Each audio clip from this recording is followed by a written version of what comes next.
హరి ఓం హరి ఓం హరి ఓం సదాశివసమారంభర్యపర్యంతం వందే గురుపరంపరః.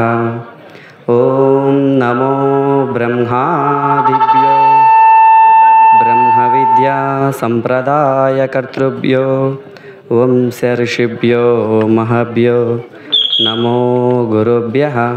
సర్వోపప్లవరహితః ప్రజ్ఞానగణః ప్రత్యగర్భ్యో బ్రహ్మైవాహమస్మి బ్రహ్మైవాహమస్మి బ్రహ్మైవాహమస్మి. ఓం శ్రీ గురుభ్యో నమః. అందరిలో ప్రకాశిస్తున్నటువంటి సర్వేశ్వరుడికి నమస్కరిస్తూ, సద్గురుదేవుల యొక్క పరిపూర్ణమైనటువంటి అనుగ్రహంతో మనకి ఈ చాతుర్మాస్య దీక్షా కార్యక్రమం అనేటటువంటిది లభించడం జరిగింది. స్వామివారి యొక్క పరిపూర్ణమైనటువంటి అనుగ్రహంతో ఈ 4 నెలల కాలంలో ఈ చాతుర్మాస్య దీక్షా కార్యక్రమాన్ని సంపూర్ణంగా ముగించుకొని ఈరోజు కార్యక్రమం పూర్ణాహుతి. అంటే సద్గురుదేవులు వారి యొక్క అనుగ్రహంతో ఏ కార్యక్రమాన్ని పెట్టినా సరే దాని యందు ఎటువంటి ఉద్దేశం ఉంటుంది అంటే వారి యొక్క పిల్లలని, శిష్యులని, భక్తులని భగవంతుడికి అనుసంధానం చేసేటటువంటి మార్గంతో గురుదేవులు ఏ కార్యక్రమం చేసినా కానీ వారి యొక్క ముఖ్య ఉద్దేశం. అంటే మానవ జన్మ అనేటటువంటిది రావటం చాలా విశిష్టమైనటువంటిది. ఈ విశిష్టమైనటువంటి జీవితంలో సద్గురుదేవుల యొక్క పాదపద్మముల చెంత చేరటం అనేటటువంటిది ఇంకా చాలా గొప్ప మహాభాగ్యం. గురువు అనేటటువంటి వారు దొరకటం అనేటటువంటిది అది ఈ జన్మకు సంబంధించినది కాదు. ఎన్నో పూర్వజన్మ సుకృతాల నుంచి కూడా గురు పరంపర అనేటటువంటిది కొనసాగుతూనే ఉంటుంది. అది మనకి తెలిసినా కానీ తెలియకపోయినా కానీ. మరి ఇది ఎవరు చెప్పారు అంటే మనకి శ్రీకృష్ణ పరమాత్మ అర్జున్తో చెప్పడం జరుగుతుంది. అంటే నీకు నాకున్నటువంటి బంధము బాబా బామర్దుల యొక్క సంబంధం కాదు, గురు శిష్యుల యొక్క సంబంధం. కానీ దాని యొక్క గుర్తు అనేటటువంటిది నాకు ఉన్నది. ఈ యొక్క లౌకిక ప్రపంచంలో నీకు అది మరుపు అనేటటువంటిదిగా ఆవరించి ఉన్నది. అంటే గురు శిష్యుల బంధం అనేటటువంటిది మనకి తెలిసినా తెలియకపోయినా పూర్వజన్మ యొక్క సుకృతం బలము చేత గురువు మన దగ్గరికి రావటం కానీ లేదా గురువు చెంతకి మనం వెళ్ళటం కానీ జరుగుతుంది. మరి గురువుని ఎందుకు ఆశ్రయించాలి? గురువుని ఎందుకు ఆశ్రయించాలి అని అంటే మనము ఎన్ని చదువులైనా చదవనివ్వండి, ఎంత ఆస్తి అయినా సంపాదించండి, కానీ మనకి కావాల్సినటువంటి సంపద ఏమిటి అంటే జ్ఞానము. జ్ఞానము అనేటటువంటి సంపద ఎవరి ద్వారా సంప్రాప్తించేటటువంటిది కాదు. మరి అది ఎలా వస్తుంది అని కనుక అంటే ఎవరికి వాళ్ళమే సంపాదించుకోవాలి. మా తల్లిదండ్రులు ఉన్నారండి, వాళ్ళు ఒక 10 ఎకరాల పొలం కానివ్వండి, ఒక 10 లక్షల డబ్బులు కానీ సంపాదిస్తే నాకో లేదా నా తోడబుట్టినటువంటి వాళ్ళకో చెరుసోగం లభించడం జరుగుతుంది. కానీ వారు గురువుని ఆశ్రయించి భగవంతుడి యొక్క మహత్తరమైనటువంటి కార్యక్రమాలు చేసి గురువు ద్వారా పొందినటువంటి జ్ఞానం వాళ్ళు లభించుకొని దాన్ని మనకి ఏదైనా అందిస్తారా అంటే అది అందేటటువంటిది కాదు. ఏమిటి మరి అది మనకు అందేది? మరి ఎలా దాన్ని మనం సంపాదించుకోవాలంటే ఎవరికి వారమే ప్రయత్నపూర్వకంగా చేయాలి. ప్రయత్నము ఎలా ఉండాలి అంటే గాఢమైనటువంటి ప్రయత్నం.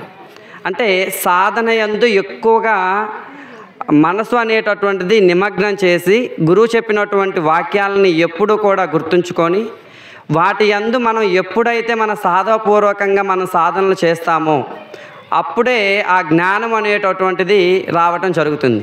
మరి అది ఎన్ని రోజులకు వస్తుంది అని మనందరికీ కూడా ఒక పెద్ద డౌట్ ఉండొచ్చు. అదొక క్వశ్చన్ మార్క్. దానికి సొల్యూషన్ మరి ఎవరు చెప్తారు అంటే ఎవరూ చెప్పనవసరం లేదు. ఎవరికి వాళ్ళమే ఆ క్వశ్చన్కి సమాధానం చెప్పుకోవచ్చు. ఏ విధంగా? గురువుని ఆశ్రయించి మనం దాదాపు నేను గురువుని చేరి కూడా దాదాపు 8 సంవత్సరాలు అవుతుంది, 10 సంవత్సరాలు అవుతుందని మనం సంవత్సరాలు లెక్కేసుకోవచ్చు. కానీ ఈ 8 సంవత్సరాలు 7 సంవత్సరాలలో మనం లెక్కేసుకోవాల్సినటువంటి సమయం ఏదైనా ఉందా అంటే ఎంతసేపు మనం భగవంతుని యందు మనసు నిలిపాము, ఎంతసేపు మనం భగవంతుడి యొక్క కార్యక్రమాలు చేశాము. ఈ రోజులో 24 గంటల సమయం ఉందండి. ఈ 24 గంటల సమయంలో ఎంతసేపు భగవంతుడి కోసం, భగవంతుడి యొక్క కార్యక్రమం కోసం మనం సమయాన్ని వినియోగించాము. వీటిని గంటల్లాగా లెక్కేసుకొని, గంటల్ని రోజుల్లాగా లెక్కేసుకొని, ఈ రోజుల్ని సంవత్సరాలలాగా లెక్కేసుకోవాలి. ఆ విధంగా గురువుగారు 12 సంవత్సరాలు కానివ్వండి, 14 సంవత్సరాలు కానివ్వండి గురుసేవ చేస్తే మనకి జ్ఞానము అనేటటువంటిది, భగవంతుని యొక్క దర్శనం అనేటటువంటిది పొందొచ్చు. అది వీళ్ళకి అందిద్ది, వీళ్ళకి అందదు. మగ ఆడ లేదా చిన్న పెద్ద అనేటటువంటి తేడా ఎవరికీ లేదు. ఎవరమైనా కానీ మనకున్నటువంటి సమయంలో మనం 12 సంవత్సరాలు లేదా 14 సంవత్సరాలు, నాకు క్లారిటీగా గుర్తులేదు, దాన్ని గినక మనం ఖచ్చితంగా భగవంతుడి కోసం, భగవంతుడి కార్యక్రమం కోసం 12 సంవత్సరాలు గినక మనం వినియోగించుంటే, మనం క్వశ్చన్ వేసుకోండి, 12 సంవత్సరాలు నేను వినియోగించాను ఇంకా నాకు అందలేదంటే అప్పుడు గురువుగారు హ్యాండ్ రేస్ చేసి నన్ను క్వశ్చన్ అడగండి అని చెప్పేవారు. మేము కూడా మా ఊర్లో చాలామంది ఉన్నాము. మేము అడిగేవాళ్ళం, స్వామి మీరేమో 12 సంవత్సరాలు అని చెప్తూ ఉంటారు, మా ఊర్లో ఇదిగో మా పెద్దమ్మ తీసుకొని 14 సంవత్సరాలు అవుతుంది, మా అన్నయ్య తీసుకొని 15 సంవత్సరాలు అవుతుంది, వాళ్ళకేమీ రాలేదు, మరి వెనకున్నటువంటి వాళ్ళం మేము వచ్చినా కానీ మాకు ఎక్కడ అందిద్దని మాకు నమ్మకం లేదు స్వామి అని క్వశ్చన్ అడిగాను స్వామిని. గురువుగారు చెప్పారు, మీరు ఎన్ని సంవత్సరాలైనా గురువుని చేరి ఉండవచ్చు, కానీ ఎన్ని సంవత్సరాలలో ఎంత సమయాన్ని భగవంతుడి కోసం వినియోగించారు, ఇదంతా తీసి పక్కన పెట్టండి. నేను వచ్చి ఇక్కడికి మీ ఇంటికి 3 రోజులైంది. ఈ 3 రోజుల సమయంలో నా దగ్గర ఎన్ని గంటలు కూర్చున్నారు, ఇలాంటి గంటలు ఎన్ని ఉన్నాయి, ఇలాంటి ఎన్ని రోజులు అవ్వాలి, 366 రోజులు అవుతాయి కానీ ఒక సంవత్సరం కాదు. ఇలాంటి 12 సంవత్సరాలు కావాలి. అయినదా? అంటే మనము ఈ ప్రపంచంలో ఉన్నాము. ప్రపంచంలో ఉండి ఈ ప్రపంచంలో మాయ అనేటటువంటిది మన చుట్టూ ఆవరించుకొని ఉంటుంది. ఆటోమేటిక్గా అందరం ఎలా వెళ్తామంటే, మొన్న మా స్వామి చెప్పారు, నీరు ఎటువైపు వెళ్తుంది అంటే పల్లం వైపు వెళ్తూ ఉంటుంది. పల్లం వైపు వెళ్ళేటటువంటి నీరు కొంచెం గడ్డ మెరకున్నటువంటి దాన్ని తడవాలి అంటే మన పొలంలో దానికి కొంచెం మట్టి కట్ట అడ్డు లాంటిదో పట్టలో బిగిస్తే కానీ అది పైకి తడవదు. అంటే మనం కూడా ఈ లౌకిక ప్రపంచంలో మాయలో పడిపోతూ ఉన్నాం. మరి ఈ మాయ అనేటటువంటి పల్లంలో పడిపోతూ ఉన్నటువంటి వాళ్ళం మరి గురువు వైపు, గురు మార్గం వైపు, భగవంతుడి వైపు ప్రయాణించాలంటే అడ్డు కట్ట వేయాలి. ఈ అడ్డు కట్ట వేసేటటువంటి వ్యక్తి ఎవరు అంటే వారే సద్గురుదేవులు. మరి వారు ఎవరి రూపాన వచ్చారు? మానవ శరీర రూపంలో వచ్చి మన ముందు తిరిగినా కానీ సాక్షాత్తు భగవంతుడే వచ్చాడు. అంటే మనసు అనేటటువంటిది నిర్మూలించటానికి. ఈ మనసు అనేటటువంటిది ఎలాంటిది అంటే, ఇక్కడ కూర్చున్నటువంటి కొద్ది క్షణంలోనే ఎన్నో ఊర్లు, ఇక్కడ ఈ కొత్తపాలెంలో కూర్చున్నా కానీ ఇంటి దగ్గరకు వెళ్తుంది, లేదా ఇంకొక చాటకు వెళ్తుంది. అంటే తిరిగేటటువంటి అలవాటు దేనికి ఉందంటే మనసుకుంది. మమైవాంసో జీవలోకో జీవభూత సనాతన అని మనకి భగవద్గీతలో చెప్పారు. అంటే భగవంతుడి యొక్క అంశే మనందరికీ వచ్చింది. కానీ భగవంతుడి యొక్క అంశ వచ్చినా కానీ భగవంతుని గుర్తెరగటం అనేటటువంటిది మరుపున పడిపోయాం. ఈ మరుపున పడిపోయిన దాన్ని ఎరిగించేటటువంటి వ్యక్తి ఎవరు అంటే వారే గురుదేవుడు. అంటే శరీరం అనేటటువంటిది రావటం అందరికీ సహజమే. వచ్చి కూడా మనకి శంకరాచార్య వారు చెప్తారు, బాలాస్తావాత్ క్రీడాసక్త, తరుణస్తావా తరుణీయాసక్త, వృద్ధాస్తావా చింతాసక్త, పరే బ్రాహ్మణే కోపినసక్త. అంటే చిన్నప్పుడు తెలిసి తెలియనటువంటి సమయం అంతా కూడా చిన్నపిల్లల తత్వంతో ఆటపాటల యందు, తిరగటం యందు, వాటి యందే మనసు అంటే శరీరము, మన యొక్క జీవితం మొత్తం కూడా, ప్రయాణం మొత్తం కూడా అదే విధంగా తెలిసి తెలియనటువంటి ఆకతాయితనంగానే వెళ్ళిపోతుంది. కానీ కొంత వయసు వచ్చిన తర్వాత, యుక్త వయసు కానీ కొద్దిగా ఒక 25 సంవత్సరాలు 20 సంవత్సరాలు వచ్చిన తర్వాత మరి ఎటువైపు వెళ్తుంది అంటే, సంసారం అనేటటువంటిది బంధం ప్రతి ఒక్కరు కూడా అల్లుకుంటుంది. అది పెళ్ళైనా పెళ్ళి కాకపోయినా కానీ ఇంట్లో ఉన్నటువంటి పరిస్థితుల ప్రభావం వల్ల, చుట్టూ ఉన్నటువంటి లౌకికంలో ఉన్నటువంటి జనాలను చూసి మనం ఇది సంపాదించాలి, మనకి ఇది కావాలి అనేటటువంటి కోరికల యందే మన యొక్క సమయం మొత్తం పోతుంది. మరి ఇలా అని ఒక 40 సంవత్సరాలు లేదా 50, 60 ఇలా రీచ్ అయినప్పుడు వృద్ధం అంటే వృద్ధాప్యం అనేటటువంటిది వస్తుంది.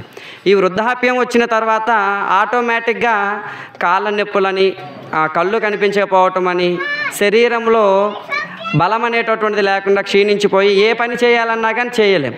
అప్పుడు ఏం ఆలోచిస్తుంది? మరి అప్పుడైనా సరే భగవంతుడి గురించి ఆలోచిస్తుందా అని అంటే ఆలోచించదు. ఎంతప్పటికి కూడా ఆ పిల్లవాడు దాన్ని ఆగం చేస్తున్నాడనో, ఈ బెర్ర దూడ బెర్ర దగ్గర పోయి పాలు తాగుతుందనో, లేదా డబ్బులన్నీ ఆగం చేస్తున్నారనో, లేదా నన్ను అంటే నాకు పుట్టినటువంటి పిల్లలు నన్ను చూడట్లేదనో, ఇలాంటి చింతనలో పడే వాళ్ళ జీవితం మొత్తం కూడా గతించిపోతుంది. అందుకే మనకు మహాత్ములు ఏం చెప్పారంటే, ఏదైనా సరే వయసు ఉన్నప్పుడే చేయాలి. అంటే దీపం ఉన్నప్పుడే ఇల్లు చక్కబెట్టుకోవాలన్నారు కదా. దీపం అనేటటువంటిది ఏమిటంటే మన శరీరంలో శక్తి సామర్థ్యము, మన దగ్గర డబ్బు ఉన్నప్పుడు మనము ఒకరి చేత అంటే ఒకరిని అడిగి ఏ కార్యక్రమానికైనా సరే డబ్బులు ఇవ్వకుండా మన స్వతంత్రంగా మన దగ్గర ఉన్నప్పుడు ఏదైనా సరే మనం ఏ కార్యక్రమం చేయటానికైనా సరే ఎక్కడికైనా వెళ్ళి దేన్నైనా ప్రయత్నపూర్వకంగా మనము మన స్వహస్తాగా అందించడానికి ఆస్కారం ఉంటుంది. అందుకే దీపం ఉన్నప్పుడే ఇల్లు చక్కబెట్టుకోవాలంటే ఏదో కరెంట్ ఉన్నప్పుడు ఇంట్లో ఉన్నటువంటి వస్తువులన్నీ చక్కబెట్టుకోవటం కాదు. శరీరంలో అన్ని సక్రమంగా ఉన్నప్పుడే భగవంతుడి కోసం, భగవంతుని యొక్క కరుణ కోసం సద్గురుదేవుల్ని ఆశ్రయించి మన యొక్క జీవితాన్ని ఉన్నటువంటి సమయాన్ని ఈ భగవంతుడి కోసం వినియోగించుకోవాలి.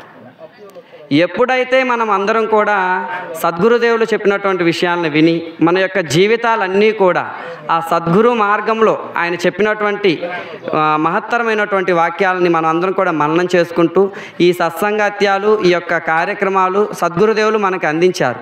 ఈ అందించినటువంటి కార్యక్రమాలు వినటం వల్ల ఏమిటి లాభం అంటే, నిన్నటి రోజున మేము విన్నాం ఏమిటంటే, ఒక పుస్తకము చదివిన దానికంటే ఒక వ్యక్తి మనకి వివరించేటటువంటి వ్యక్తి మన ముందు గనక ఉండి దాన్ని వివరిస్తే దాని అర్థము కొంత ఎక్కువగా జ్ఞప్తి ఉండటానికి ఆస్కారం ఉంటుంది. ఎందుకు అని అంటే, చదివిన దాంట్లో చాలా క్వశ్చన్లు, డౌట్లు రావచ్చు. కానీ ఒక వ్యక్తి వివరించేటప్పుడు మనకు వచ్చినటువంటి సందేహాలన్నీ కూడా నివృత్తి అవుతాయి. ఎందుకంటే వారి యొక్క జీవితంలో పొందినటువంటి అనుభవాలు, వారి యొక్క ముందున్నటువంటి గురు పరంపరంగా వాళ్ళు తెలుసుకున్నటువంటి మార్గంలో మనకి వాళ్ళ జీవితాలని వాళ్ళు ఉద్ధరించుకొని మనల్ని తరింపజేయటం కోసం. అందుకే సత్సంగత్యే నిస్సంగత్వం, నిస్సంగత్వే నిర్మోహత్వం, నిర్మోహత్వే నిశ్చలతత్వం, నిశ్చలతత్వే జీవన్ముక్తి అని మనకి శంకర భగవత్పాదులు చెప్పారు. అంటే సత్సంగం అనేటటువంటిది మరి ఎందుకు ఇంపార్టెంట్ అంటారంటే, మన శరీరం ఉన్నప్పుడే, ఈ శరీరములో జీవుడు ఉన్నప్పుడే, శివస్వరూపం ఉన్నప్పుడే ఎప్పుడైతే మనం ముక్తిని పొందుతాము. అందరము నార్మల్గా ఏమనుకుంటామంటే, ముక్తి అనేటటువంటిది పొందాలి అంటారు. ముక్తి అనేటటువంటిది ఎప్పుడు పొందాలి అంటే, ఈ శరీరంలో భగవంతుడు ఉన్నప్పుడే ముక్తిని పొందాలి. పోయిన తర్వాత ముక్తిని పొందుతామో రక్తిని పొందుతామో అది ఎవరికీ తెలియదు. ఎప్పుడు మరి ఇది పొందాలి అని అంటే, శరీరంలో ఈ శివస్వరూపం ఉన్నప్పుడే. మరి శివస్వరూపం ఉన్నప్పుడే మరి మనం ముక్తిని ఎలా పొందాలి అంటే, ఆ ముక్తి మార్గాన్ని, ఆ ముక్తిదాయమని చూపించేటటువంటి వారే గురుదేవులు మరి మనల్ని చేయి పట్టుకొని తీసుకెళ్తారంటే అంతకంటే ఎక్కువగానే పట్టుకెళ్తారు. ఏ విధంగా పట్టుకెళ్తారంటే, వారు చెప్పేటటువంటి ప్రవచనాల ద్వారా ఎన్నో విషయాలు చెప్తారు. అంటే ఒక చిన్న పిల్లవాడు అన్నం తినకపోతే తల్లి ఏ విధంగా అయితే వాడికి ఎన్నో రకాలుగా బుజ్జయించి ఇది కాదు కోత వస్తుందనో, పిచ్చివాడు వస్తున్నాడనో, తినటానికి ఎన్నో ప్రయత్నాలు చేస్తుంది తల్లి. పిల్లవాడిని తినిపించడమే ఆ తల్లి యొక్క లక్ష్యం. గురుదేవుల యొక్క లక్ష్యం కూడా ఏమిటి అని అంటే, తనకున్నటువంటి శిష్యులని ఉద్ధరింపచేయటం. తనకున్నటువంటి శిష్యులు ఈ జనన మరణం అనేటటువంటి చక్రంలో తిరిగి తన యొక్క జీవితాన్ని వృధా చేసుకోకుండా భగవంతుడి కోసం, వాడి యొక్క జీవితాన్ని వాడు ఎప్పుడైతే బాగు చేసుకోవడం కోసం, అందుకోసం గురుదేవులు ఎన్నో మార్గంగా చెప్పేవారు. చదవనవసరం లేదండి వారికి. చదువు అనేటటువంటిది ఎలాంటిది అంటే, ఈ భౌతికంగా ఒక ఉద్యోగాన్ని సంపాదించడం కోసం, ధనం సంపాదించడం కోసం, తెలివిని సంపాదించడం కోసం చదువు కూడా అవసరం. ఎలాంటి చదువు కావాలంటే, ఈ బ్రహ్మ విద్య అనేటటువంటిది కావాలి. ఈ బ్రహ్మ విద్య అనేటటువంటిది నార్మల్గా బాహ్య చదువుతో పని లేదు. మా స్వామి ఉన్నారు, ఎల్లయ్య స్వామి ఎంతో చదువులు చదవలేదు. మేము డిగ్రీలు చదివి ఉండొచ్చు, కానీ స్వామి సత్సంగంలో చెప్పేటటువంటి కొన్ని సమయాలలో, బాగా సత్సంగం చెప్పేటటువంటి సమయాలలో ఎంతో పెద్ద పండితులు చెప్పినట్టు, అంటే ఇంత ఒక చిన్న అర్థంలోనే, ఒక చిన్న పదములోనే ఎంతో గాఢమైనటువంటి మీనింగ్ చెప్పేటటువంటి వారు. మరి వారు ఎలాంటి చదువు చదివారంటే, చావు లేనటువంటి చదువు చదివారు. ఏం చదువు చదవాలి ఎవరైనా కానీ అంటే, చదివి చావంగా నేటికి చావు లేని చదువు చదవవలని. చావు లేని చదువు చదవక జనులెందరో చచ్చును విశ్వదాభిరామ వినురవేమ అని మనకి వేమన వారిలు చెప్పేవారు. అంటే అందరూ కూడా ఎలాంటి చదువు చదవాలి, చదువు లేక చాలామంది చచ్చారు.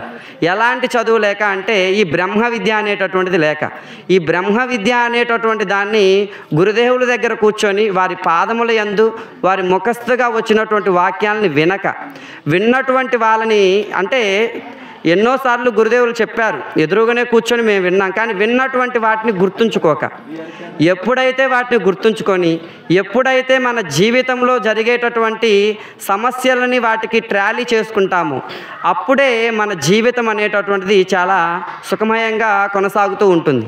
గురుదేవులు చెప్పేవారు, కష్ట నష్టాలు అనేటటువంటివి సహజం, ఎవరికైనా వస్తూ ఉంటాయి. ఎక్కువగా ఎవరికి వస్తుంటాయంటే సాధకుడికి వస్తూ ఉంటాయి. ఎందుకు వస్తూ ఉంటాయి అంటే టెస్ట్, భగవంతుడు కూడా మనకి ఒక పరీక్ష పెడుతూ ఉంటారనమాట.